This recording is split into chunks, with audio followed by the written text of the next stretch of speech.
Boa tarde a todos. É uma satisfação estar aqui. Obrigado, Luiz, por esse convite. Acho que isso é um momento importante e um momento adequado para discutir uma série de questões aí em torno dos centros de pesquisa. Eu não vou seguir o modelo que a turma estava seguindo. Eu não vou fazer muita divulgação em torno do que faz, mas trabalhar mais um pouco o conceito, né, de trabalho e discutir um pouco as grandes dificuldades que vêm ocorrendo. Ao contrário do que você comentou, Luiz, nem tudo é assim tão maravilhoso como se pinta, apesar de ser o setor petróleo e gás, né?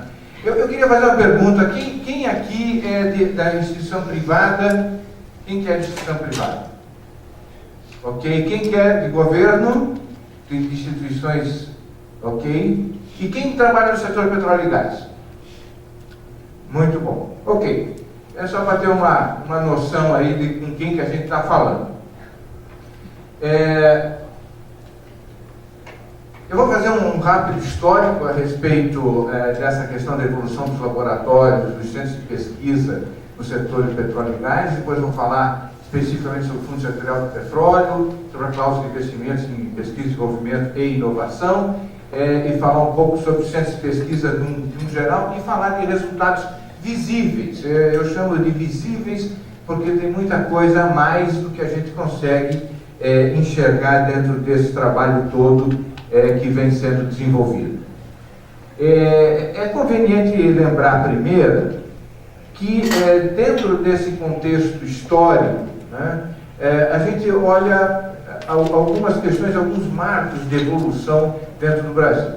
Eu lembro quando eu comecei, digamos assim, a efetivamente ter uma grande participação na questão da gestão tecnológica, que foi em 1984, quando nós criamos um grupo de empresários do Rio de Janeiro e de São Paulo, criou a ANPEI, Associação Nacional de Pesquisa e Desenvolvimento das Empresas Industriais, né? O núcleo dela foi em São Paulo, aqui na USP, no Pacto, e aquele movimento, era claro naquele momento que já existia uma série de empresas brasileiras que tinham seus centros de pesquisa. Mas naquela época, se me lembro bem, era um grupo de 20 a 30 pessoas no máximo, não tinha mais que isso, né? Hoje a ANPEI tem mais de 200 associados. Essa é uma grande diferença em termos de evolução que ocorreu ao longo desse tempo. Mas especificamente no setor petróleo e gás, a alteração toda que ocorreu, ela foi mais visível, digamos assim, a partir da Lei do Petróleo, de 1997. Né? 1998 foi um ano de organização do sistema. Eu, naquela época, eu estava na Agência Nacional do Petróleo, fui convidado para organizar na agência o Núcleo de Desenvolvimento Tecnológico, e foi lá que a gente começou a escrever, digamos assim, o que é, até hoje, o Fundo Setorial do Petróleo, né? É um trabalho feito pelo pessoal, por nós dentro da INP, da FINEP e do Ministério de Ciência e Tecnologia. E em 1999, esse documento foi efetivamente referendado pelo ministro, né? E aí saiu efetivamente os decretos de criação e tudo mais no tal do Fundo Setorial do Petróleo. E o que foi muito interessante, quer dizer, ele dentro daquela visão de estímulo à inovação na cadeia produtiva, na verdade o que aconteceu foi que já na lei do petróleo já falava que parte dos recursos tinham que ser destinados às regiões norte e nordeste do Brasil, né? Dentro desse conceito de região norte, nordeste, tem que colocar laboratório e tal, aconteceu algo muito interessante, porque na verdade no setor petróleo nós só tínhamos laboratórios, alguma coisinha na Bahia, né? E lá em Belém, que tinha um centro de geofísica lá em Belém. E aí virou um auê, porque como é que a gente ia fazer para colocar dinheiro naquelas regiões se elas não tinham uma infraestrutura para o setor petróleo e gás, né? Eu lembro que, na época, Eloy Fernandes de Fernandes era diretor da Agência Nacional do Petróleo da Miss Gilberstein, eles viraram para mim e disseram assim: Raimann, não tem o que discutir, está na lei, faça. Sim, faça como? Pega a tua mala e vai embora, vai para o Norte Nordeste e vai instalar centros de pesquisa para lá, te vira. Né? E foi que eu, o Rogério Medeiros, que estava aqui, foi meu colega naquela época desse trabalho, o Valdemiro Pirroy Longo, nós três começamos a correr o Norte e Nordeste para promover junto às universidades esse desenvolvimento. Né?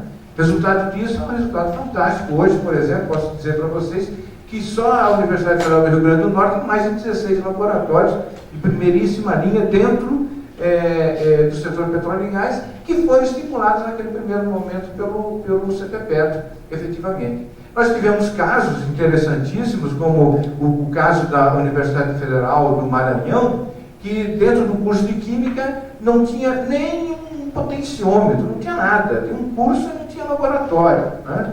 E a gente conseguiu desenvolver dentro daquela universidade um laboratório bastante interessante sobre a questão ambiental e posteriormente, quando a gente fez um trabalho de desenvolvimento de 23 laboratórios no Brasil para fazer monitoramento da qualidade de combustíveis. Né? E aí a gente teve que realmente fazer um trabalho de desenvolvimento desse laboratório, porque não tinha nada na área de monitoramento no país. E na Universidade Federal do Maranhão foi uma das que entrou dentro desse contexto, e a partir dali teve toda uma grande evolução, e hoje tem laboratórios fantásticos lá na área de petróleo. Isso apenas alguns exemplos. Né? A fonte de financiamento era uma parcela do valor dos royalties que excedia 5% da produção de petróleo e gás natural, como definição original. Né? Isso aí ele provocou recursos, eu diria, vultuosos. Né?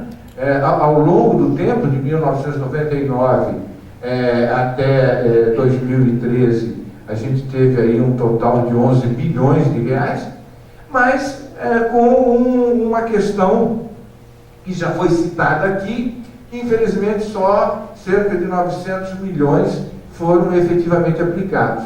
E aí a gente olha para essa curva, né? Para essas curvas todas que estão aí, e que mostra o seguinte: você tinha um volume significativo que entrava de arrecadação, depois, a partir disso, isso aí representa valores, não é acumulado, isso aqui é valores crescentes anuais que foram sendo aplicados, tá? Isso aqui são valores efetivos em função da própria aumento da produção de petróleo ou em razão do aumento do valor do barril de petróleo. Né?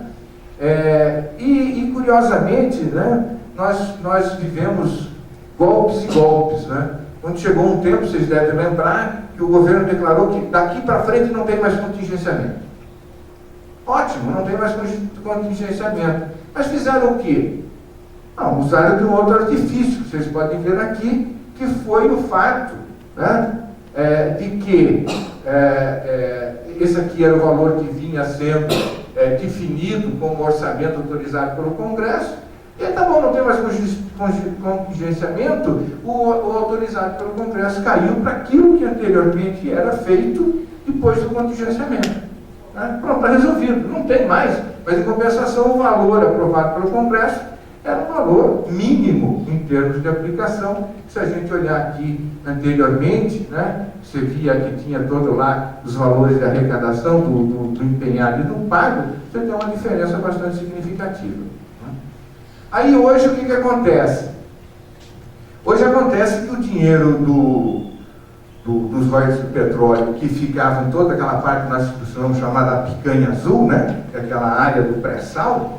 E aí, segundo o que o governo interpreta, é toda a área do pré-sal, o que nós costumamos interpretar, o Tigel está aqui para me ajudar, é o horizonte, né, geológico do pré-sal. Às vezes a gente entende que a lei diz que só deveria ser o dinheiro que está dentro daquela faixa do pré-sal e não do pós-sal, né?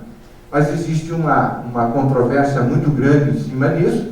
E, por outro lado, o que deveria era só esse dinheiro dessa região do pré-sal que iria para o tal do Fundo Social, né? e o restante da produção onshore brasileira continuaria indo para o CTPET. O que significaria algo em torno de 18%, 20% do total dos royalties arrecadados, mas que mesmo assim seria um valor superior do que vinha sendo aplicado nos últimos anos. Bem, já com relação à questão da cláusula de pesquisa e desenvolvimento, né, ela é uma cláusula constante dos contratos de concessão. E por ser constante dos contratos de concessão, ela não é considerada, do nosso lado da indústria, como um recurso de governo. Ele é um recurso privado. O governo que diz que é dele, mas a gente insiste porque o dinheiro não passa pelo Tesouro, tá certo? Não é um imposto, é uma obrigação de aplicação direta pelas empresas, né? Contanto que recentemente a ANP mudou o discurso e disse assim, não, tá bom, então não é dinheiro, não é um dinheiro de governo, nós vamos dizer que é uma política pública. Né? Bom, então a gente muda um pouco o termo para poder continuar com a mesma história. Mas o fato é que no período de 1998 a 2013, esses recursos eles somaram algo em torno de 8 bilhões de reais. E esses 8 bilhões de reais, né, eles foram efetivamente aplicados. As empresas efetivamente aplicaram esses recursos, né, até 50% nas suas próprias instalações de pesquisa e desenvolvimento e um mínimo de 50% dentro das universidades e instituições de pesquisa. Isso mudou mais recentemente, a partir da rodada 11 dos contratos de concessão, mas não vou entrar nesse detalhe porque ele ainda está em altas discussões na revisão que está ocorrendo com o regulamento dessa aplicação, da aplicação desses recursos. Tá? Mas o grosso é isso, é 50% das suas próprias instalações ou em empresas estabelecidas no país. Tá? Ali está errado, não é empresas petrolíferas, mas também empresas, de uma forma geral, fornecedoras da indústria do petróleo. Muito bem. Se nós olharmos para esses investimentos, esse aqui é o montante dos recursos aplicados que foram efetivamente investidos pela Petrobras ao longo dos anos, ou seja, de 1998 até um certo período de 2014, foram 8 bilhões e cerca de 800 milhões de reais que foram investidos. Né? E as outras concessionárias em torno de 295 milhões de reais. Tá? Aqui apresenta um pouco, só para vocês terem uma ideia, a distribuição das demais concessionárias é realmente muito pequeno, perto daquilo que a Petrobras investe em função das suas produções de petróleo no país, o que deve modificar futuramente. Né? Hoje tem cerca de 3% vem das outras concessionárias, mas com a participação delas, principalmente no pré-sal, isso aí deve, dentro de alguns anos, ser em torno de 25% mais ou menos, da parte das demais concessionárias. Né? Aqui uma visão desses investimentos, do que representaria, né, é um acumulado que está se apresentando até 2023, quando a gente fala que desse período de 2014 a 2023, devem ter aí algo em torno de mais de 30 bilhões de reais em investimentos nesse setor. Vale ressaltar que nessa conta nós não temos Libra. Libra entra em produção dentro de mais 5, 7 anos, mas não está ainda computado dentro desses valores, como também não estão computados quaisquer outros campos que ainda não têm descobertas reveladas, tá? Somente aqueles que nós hoje conhecemos as reservas. Tá? Aqui mostra justamente essa curva de valor anual e note que há um decréscimo, o que é natural na produção de petróleo, porque na realidade isso não vai acontecer, porque vão entrar novos poços, então ele restabelece a curva, tá certo? Mas olhando o que se tem de cenário hoje, né, aqueles poços que já se conhecem, os campos que se conhecem, mais ou menos a curva seria essa a previsão. Muito bem. É bom ressaltar, né, que muita coisa, mas eu não quero entrar nesse detalhe, porque não é exatamente o nosso objetivo aqui hoje, né?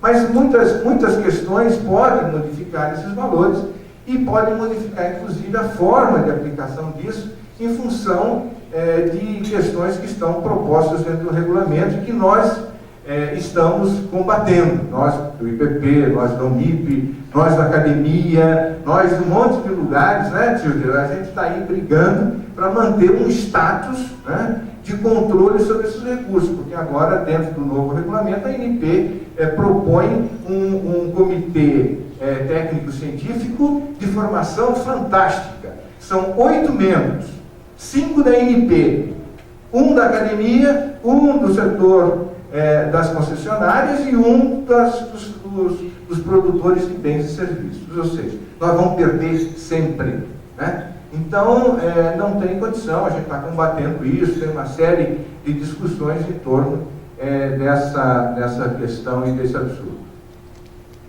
Mas falando dentro de laboratórios e olhando um pouco para o visível, tá? Nós temos aí grandes estruturas, então, que foram criadas. Quando começou o CTPET, uma das coisas que a gente via era o seguinte: bem, ok, vamos ter dinheiro daqui para frente. Se nós vamos ter dinheiro, nós precisamos ter estruturas, né? Aquela história que a gente saiu tentando montar laboratório para todos os cantos, inclusive no Rio, São Paulo e coisas do gênero. Muito bem, então foi onde surgiu a ideia da montagem do oceano, que é um tanque fantástico para estudos em águas profundas e tudo mais. Foi paralelamente com isso construído aqui em São Paulo o tanque de provas numérico, foi refeito a raia de testes do IPT. Então surgiram diversos laboratórios naquela época para essa área naval e oceânica, né? Um outro laboratório que também surgiu nessa época foi o CTDUT, o Centro de Tecnologia em Dutos, né?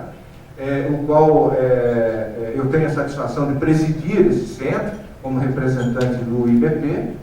E foi muito interessante porque o CTDUT ele surgiu com a ideia seguinte: olha, temos que ter um laboratório no país para atender a comunidade rodoviária, as empresas e tudo mais, para poder expandir, e isso não pode ser dentro do CEMPS, porque o CEMPS costuma ficar com todas as patentes, com todas as informações, isso, aquele outro, vai dificultar, só vai fazer o que ela quer, coisa tal. Tem que ser um centro aberto.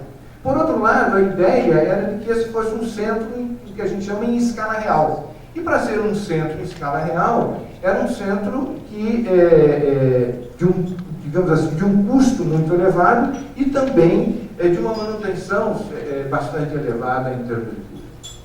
E aí foi que resolveram fazer um centro privado, na forma de um OCIP, onde tem um conceito, digamos, de centro que eu acho fantástico, porque ele não tem pesquisadores, não tem. Simplesmente o CTDUT é um centro de pesquisa, é um centro de tecnologia, que tem um pessoal altamente especializado na operação de dutos.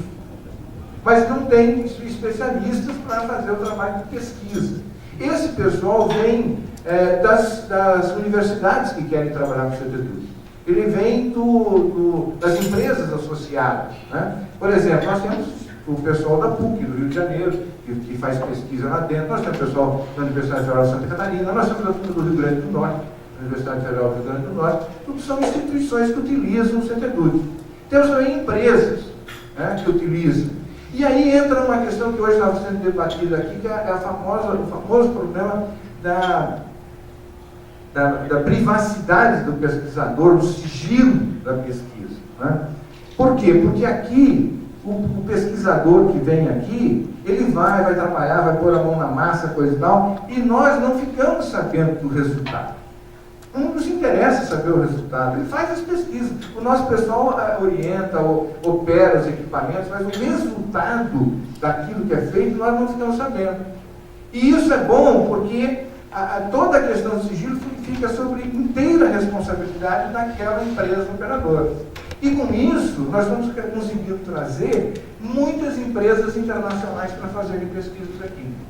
E não só pelo fato de que, em determinados casos, realmente não existem laboratórios no resto do mundo igual a esse. Eu vou detalhar um aqui para vocês terem ideia, né? Mas também por esse fato de que eles podem vir fazer pesquisa e depois, se tiver tudo ok, né, aí sim a gente passa por uma fase de teste final do equipamento, que é para nós darmos um certificado para ele procurar a Petrobras, que vai vender o equipamento dele para a Petrobras, né? Então, normalmente a pesquisa, nesse caso, ocorre em duas fases. A primeira fase é quando ele vem e faz o desenvolvimento do produto. A segunda é quando ele diz, ok, agora você pode testar e garantir para a Petrobras que o equipamento está dentro da especificação que foi prevista. Aí sim, aí nós ficamos sabendo do resultado de como está a operação daquele equipamento.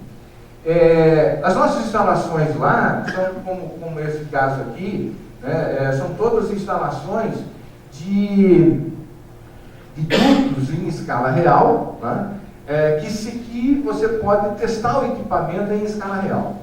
Um dos dutos, ele tem 2,5 km de extensão e o equipamento, um PIG é um instrumento de medição que corre por dentro do duto, ele é arrastado ou pelo gás ou pelo óleo, tá? Esse é a força que transporta ele, e ele pode viajar, o PIG pode viajar 10 km, ou 200 km, ou 500 km dentro de um duto, né? E só depois ele é retirado e ele carrega junto com ele os computadores, todo o material que registra os dados, e a partir dali, aquele momento que ele vai fazer a avaliação do resultado que foi encontrado. Isso serve para medir amassados no duto, grau de corrosão e uma série de outras coisas. Os nossos dutos, eles têm simulação de defeitos, né? E esses instrumentos têm que detectar essas simulações de defeitos que tem, né? Esse que vocês estão vendo aqui é um duto de só 100 metros, ele é um duto curto, que normalmente são as primeiras experiências, e depois ele pode ir para um duto de mais longo alcance. Existe um bunker, né, tipo uma casa-mata para teste de rompimento de tubos, para verificar a resistência dos tubos, a pressão existente dentro dos dutos. Existe um laboratório de proteção catódica que faz todo o controle, né, de interferências na proteção catódica das linhas de dutos. Tem um sistema que nós chamamos de pigódromo, que são tubos de diversas medidas diferentes para fazer testes exatamente com esses pigs, ainda numa escala bastante inicial do trabalho, né? Podemos simular vazamentos para fazer testes de revestimento, testes de vazamento, localização de vazamentos em dutos, né? Aqui é uma amostra, por exemplo, de tubos que foram rompidos, verificando a resistência de material compósito para proteger esses dutos durante a sua vida útil, né? Aqui, por exemplo, aquele que eu comentei, o oleoduto de 10 polegadas, são 2,5 km, que ele passa por toda ele sobe, desce, passa por dentro de banhado, enfim, ele simula, né, todas as condições de um duto real.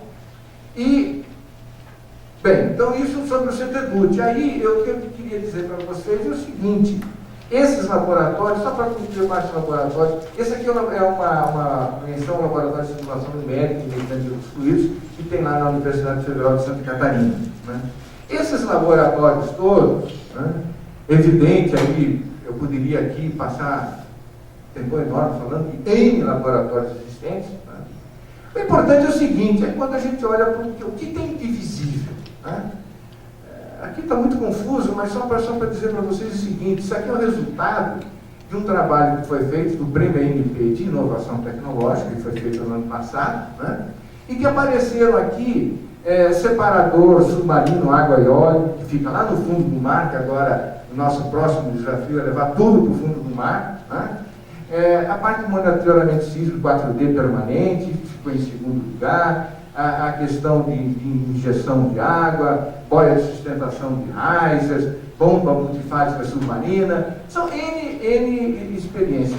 Desses 5 que estão aí, Vocês sabem quantos tiveram a colaboração da universidade? Vocês não estão lendo lá está escrito, só teve uma. Só uma.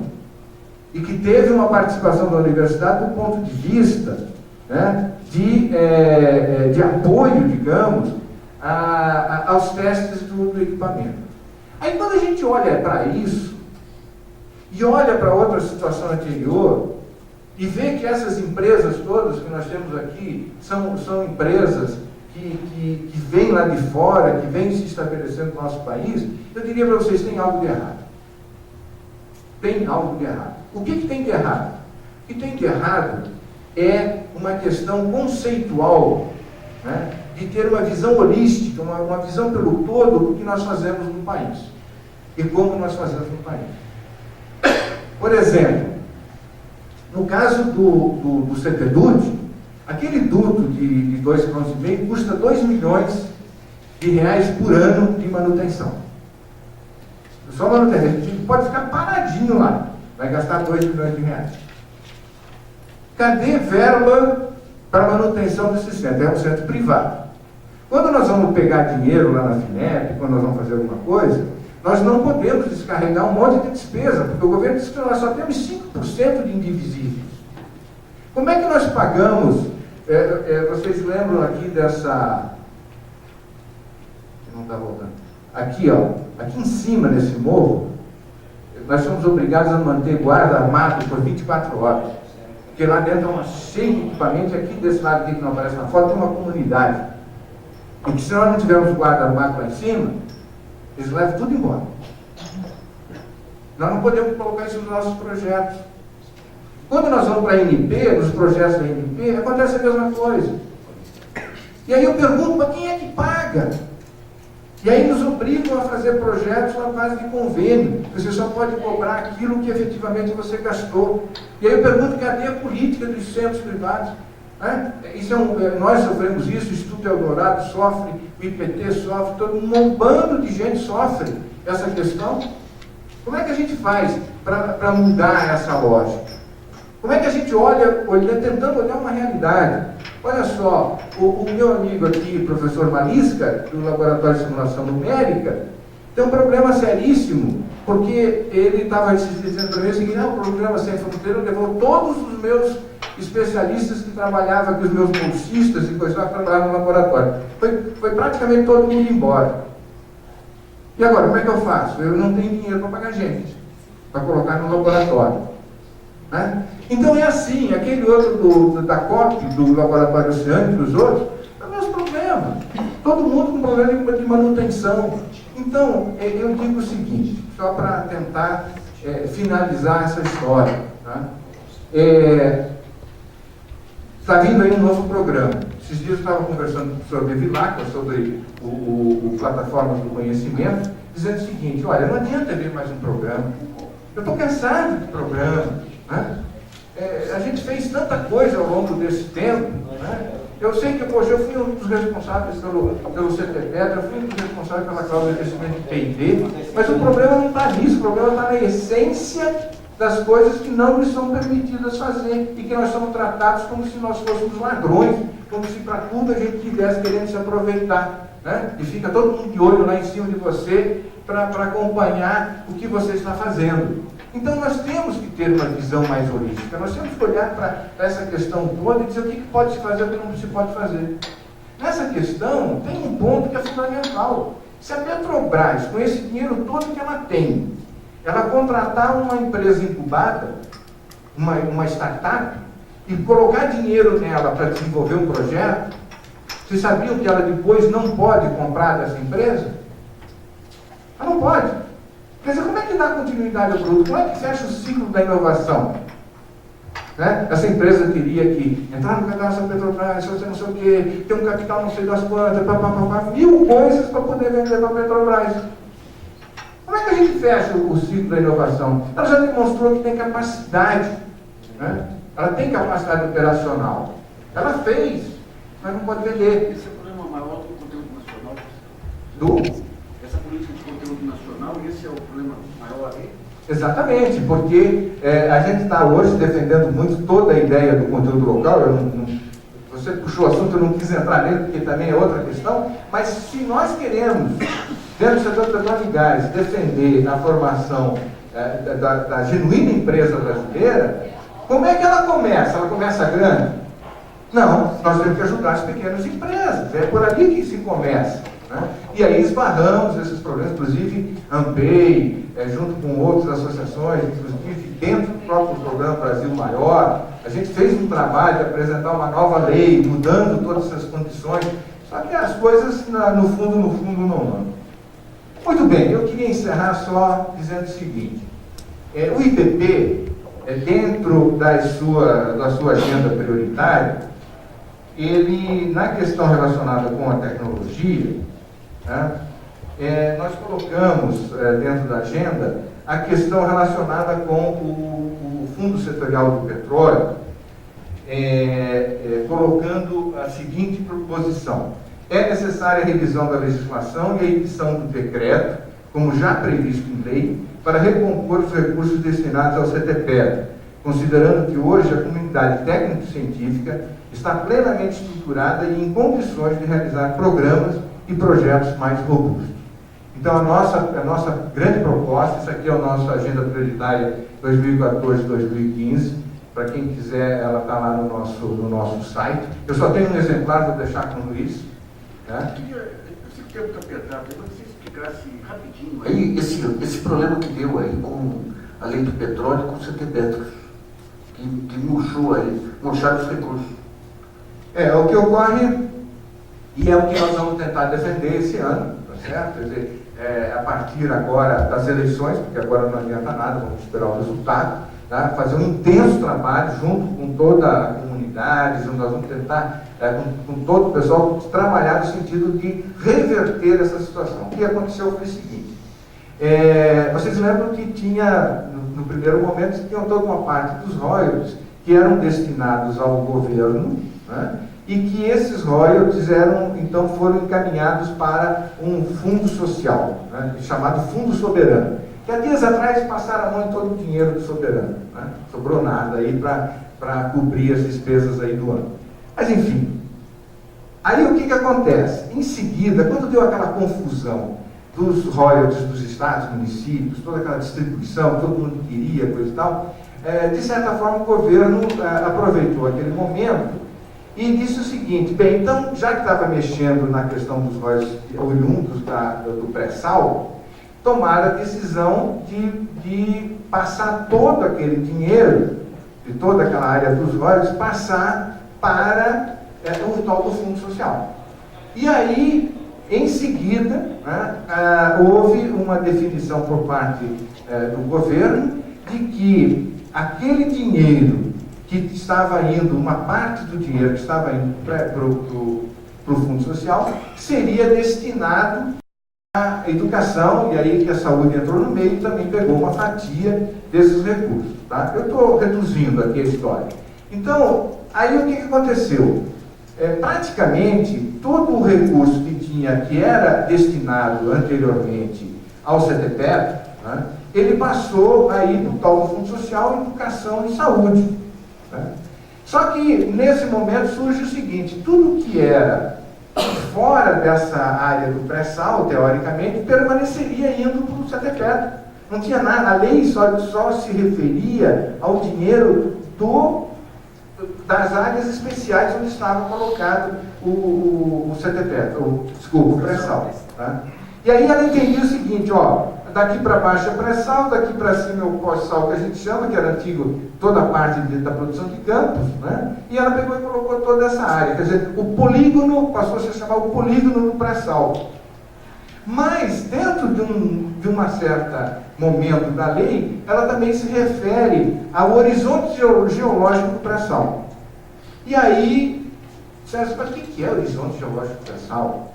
Começaram a discutir isso. Eu lembro que eu estava num evento em Belo Horizonte, quando surgiu essa história do horizonte geológico do pré-sal, e a gente saiu, então, procurando, encontrando uma tese de doutorado, uma definição do que era o horizonte geológico do pré-sal, tá certo? Que dizia o seguinte: é aquela faixa do pré-sal. Por isso, simplesmente, estava resolvido o problema. Tá? Mas não foi essa a interpretação que o governo deu e permaneceu considerando toda a área do polígono no caso desse recurso que deveria ir para o CTPET. O que nós queremos é recompor essas coisas todas. Quer dizer, o que a gente quer agora é abrir uma nova discussão para dizer, olha, nós temos duas coisas completamente diferentes. O dinheiro das empresas, que é da causa de investimento em P&D, ele é para inovação. A gente tem que preservar isso, porque é um dinheiro privado. Então, ele é para inovação e ele serviria, essencialmente, para você fechar esse ciclo da inovação e ter produtos. E o dinheiro que vem do governo, que é o dinheiro do CTPetro, deveria ser, então, um dinheiro considerado para a ciência, tecnologia, né? Para a educação, no sentido, por exemplo, o Programa de Recursos Humanos da ANP para o setor petróleo e gás. Ele, originalmente, foi todo mantido com os recursos do CTPetro. Então, essa é a finalidade desse dinheiro que viria do governo, que é uma finalidade muito mais do ponto de vista de Estado, uma visão mais liberal para as universidades, para que os pesquisadores possam fazer as suas pesquisas, enquanto que o dinheiro da cláusula seria destinado à inovação, efetivamente, em busca de produtos como aqueles que eu mostrei para vocês aqui. Certo? Bem, é isso. Desculpe ter avançado então no tempo aí. Tá? Obrigado. Obrigado.